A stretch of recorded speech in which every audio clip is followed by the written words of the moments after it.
Signal detected. Initiating signal boost.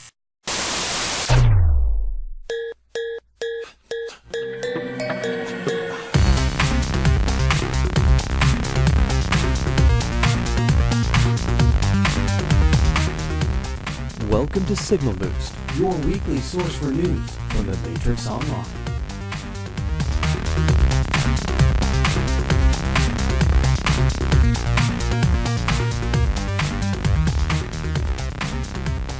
Hello everybody and welcome to Signal Boost episode 6. We've got another great show lined up for you and a new Q&A question we hope will get more responses than the last one. I'd also like to take this opportunity to welcome a new member to the Signal Boost crew.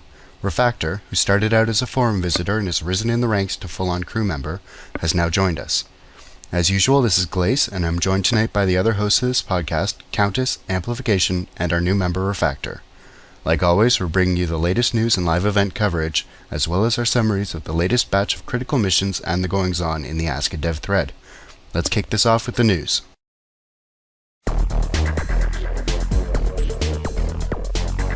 The in-game advertising contest that we let you know about a couple of episodes ago is up and running as of September 5th. We'll include a link to the full details in our show notes, but here's a brief overview. Walrus and the others are looking for 256 by 128 sized ads in layered PSD or bitmap format in any of the following categories: products from the megacity, companies from the megacity, clubs from the megacity, clothing, subtle organizational recruitment ads, and control ads. All submissions can be sent to mxocontest@soe.sony.com and must be received before September 24th. You can also send in more than one submission. Just make sure that you do it in separate emails and don't expect to win more than one prize if you do win. Contest entrants must be residents of the US, a note of much contention on the official forums, and must be 18 years old or older. Regarding the fact that the contest is limited to American citizens, Rarebit has commented that it's because of the legalities of shipping material prizes out to international contestants, and that future contests will avoid material prizes just for this reason. There are going to be 12 winners in total, 6 grand prize winners and 6 runners-up. The grand prize winners will win the honor of having their artwork displayed in the megacity for 21 days, along with a 90-day game card for MXO, a retail version of MXO, and an MXO t-shirt. The top 6 runners-up, with 2 runner-ups from each server, will receive a 30-day game card towards MXO. Again, the link to more details will be available in our show notes. The system's agents in the megacity will be receiving an upgrade to their guns, and will soon be seen carrying the System FM-1500 Magnum handgun, which all Red Pills know will be used quite often with devastating effect on those loitering in areas they shouldn't be. While the handguns are designed for agents and agents only, it's possible that they may be given out as prizes for those operatives who have shown exemplary dedication to the machine organization. According to Rarebit, this gun has a base DPS of 1500 points, so make sure that you've hit the access node of the area you're hanging out in.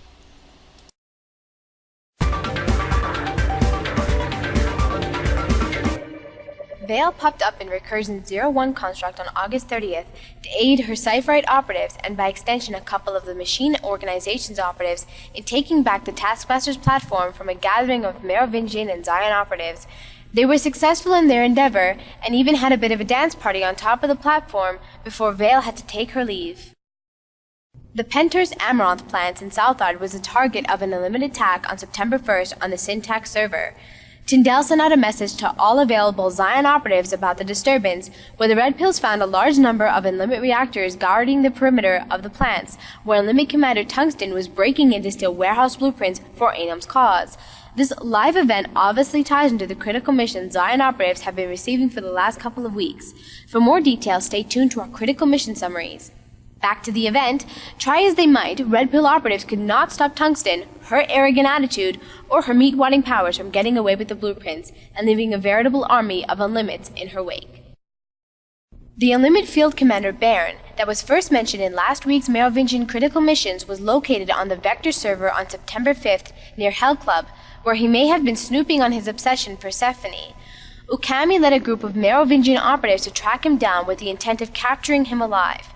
Don't forget, the Merovingian wants a live Unlimit commander to extract a sample of the cheat codes from. After chasing Baron's signal around town, and at one point dispersing and regrouping at Club Karen to throw off machines who may have been in hot pursuit, and who would have no doubt killed Baron, they decided to pick up the trail again in Akasaka. It took a while, but eventually Ukami and her allies tracked Baron in a general store. He put up a fight and got away, leaving Ukami in rough shape and telling operatives that now that Baron knows he's being hunted, it'll be even more difficult to find him before she jumped back into the night to lick her wounds.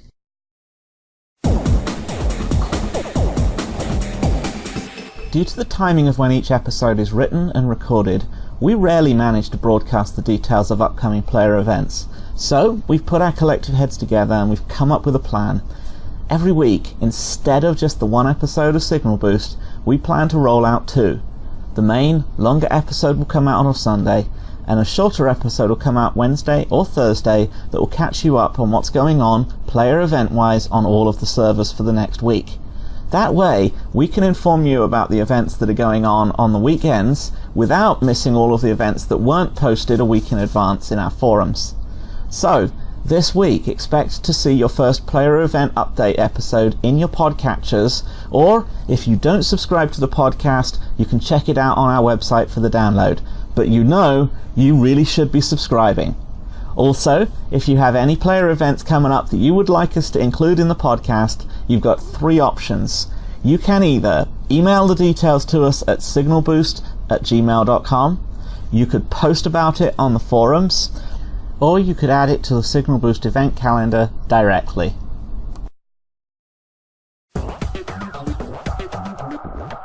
Are you interested in joining the Signal Boost crew? If so, great! We're looking for people who are interested in voice work and script writing, and no prior experience is necessary. If you're interested, send us an email at signalboost@gmail.com letting us know what you're interested in doing. If you're interested in vocal work, all we ask is that you send us a short clip of your voice in MP3 or WAV format. So if you're an avid player of MXO, or just a fan of Signal Boost interested in getting behind the scenes, now's your chance. We don't like being the only people doing all the talking. Well, okay, maybe I do, but regardless, we want to hear from you. Send us your questions, comments, news, or information at our email address, signalboost@gmail.com, and check out our forums at signalboost.demons.ca/forum.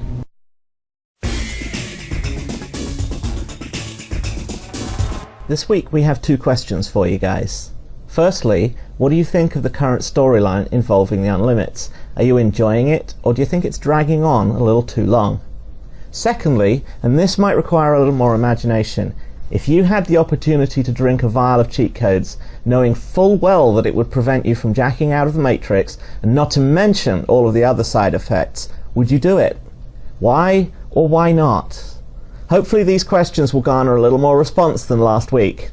Remember, you can discuss these questions on our forums, or send your answer in either text form or as a WAV or MP3 file to signalboost@gmail.com. We're looking forward to hearing from you.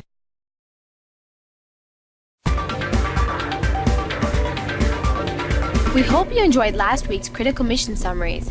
We're back with 3 more this week. Let us know what you think at signalboost@gmail.com. In Zion Critical Mission 5.3.3, Sweet Tasty Wheat, Tyndall alerted Zion operatives to an unlimited break-in in one of the Penthurst Amaranth's warehouse and warned that this could be another attempt at poisoning the city's food supply.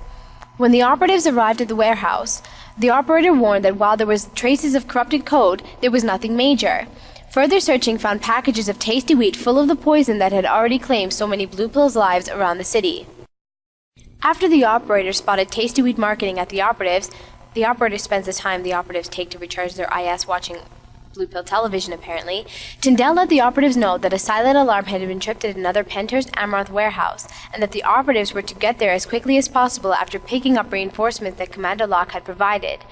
The second warehouse was crawling with limit reactors, one of whom was carrying a vial of the poison they had been using.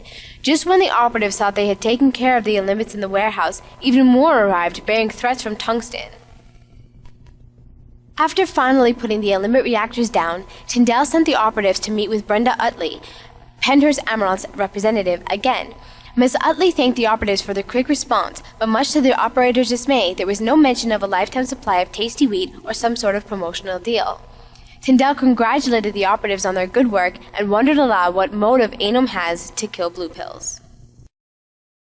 Although Feeney's plan to overflow the aqueduct had just been stopped by machine operatives, mxoemu's thugs were immediately on to their next scheme as Agent Grey contacted machine operatives with news of a rolling blackout gripping parts of the city in Machine Critical Mission 5.3.3 Blackout.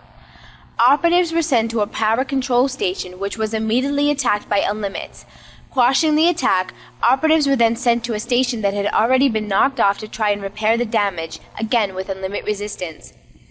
After bringing the power station back online, operatives were sent to rescue blue pills in areas affected by the blackout and bring them to Agent Pace for protection.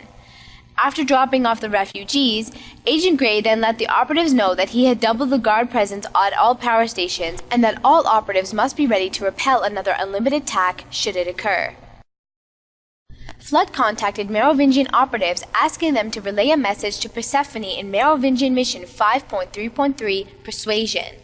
The Merovingian organization is actively seeking to obtain a sample of the cheat codes, and as our last scheme had failed, Flood had decided to get a different source of the codes, namely Alive Unlimit. The Unlimit leader, Baron, seems to have an obsession with the Merovingian's wife, Persephone. The operative's task was to relay the plan to her and get her to cooperate. As could be expected, Persephone wasn't thrilled about the idea of being dangled in front of the most powerful Unlimit, and Flood refused to go along with the plan. Leaving Persephone to fume, Flood contacted the operatives, instructing them to get written orders from the Merovingian, forcing her to play along. Upon meeting the Merovingian, operatives received the written orders, with the warning that Persephone would suffer the consequences if he were disobeyed.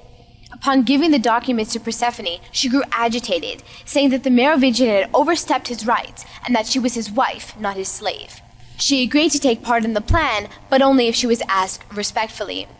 Operatives were then asked to mediate a meeting between the two to ensure that everything went smoothly when the Merovingian approached Persephone in person to ask her to play her part in the scheme.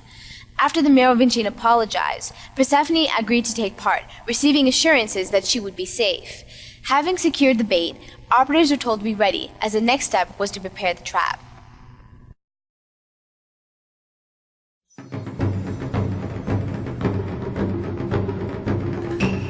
This is Refactor standing in for Amplification, welcoming you to the Ask a Dev thread summary. What goes on in the Ask a Dev thread in the official forums is actually really interesting, but it's a high traffic thread with dozens of posts every day, and you know, that starts to add up. Rarebit, a very popular dev in the MXO community, likes to keep a good rapport with the players, and he lets loose an awful lot of information regarding upcoming features in his answers to our questions. So here we are with a summary. All the information with none of the tedious reading. Rarebit says that some future quests will rely on drops from unique bosses, like the current Taskmaster quest, but more quests centering on the city itself will be upcoming, as Rarebit's interested in incorporating more of the city story into the game. We can also expect at some point in the future to see full sets of the quest clothing, like, for example, an Area K shirt. However, this isn't Rarebit's top priority at the moment, and his goal for the quest system is to bring more stuff to do for the level 50 players. Regarding clothing, suits for females may actually arrive sometime in the future, but there are no immediate plans, and eye patches don't even seem to stand a chance. Whether or not boxer shorts make it into the game is anyone's guess. We could be seeing NPCs in the organization areas eventually, but there are no immediate plans involving live event characters in the organization areas at the moment. It could happen, as could some events in the White Hallways themselves. There are actually different variations in each organization area as well. Rarebit has counted 5 for Zion, 5 for the machines, and 17 for the Merovingian area. Rarebit also informed us that we can look forward to another great Halloween event this year with new features. I can't wait. The Beta Apocalypse Sky, last seen, not surprising, at the end of the beta, may well make an appearance at some point in the future, as the MXO team does like to reuse its art. An update is coming that would involve decimating your reputation if you were to switch organizations, and Rarebit has confirmed that the emergency jackout procedure was a technology invented after the truce. He's confirmed that non-boss unlimits can still jack out, but not as easily and certainly not as quickly. And lastly, and I have to say this is my favourite piece of all, it seems that the twins from The Matrix Reloaded may actually make an appearance in the game eventually. We can expect to see an image retrieval segment with them in sometime soon.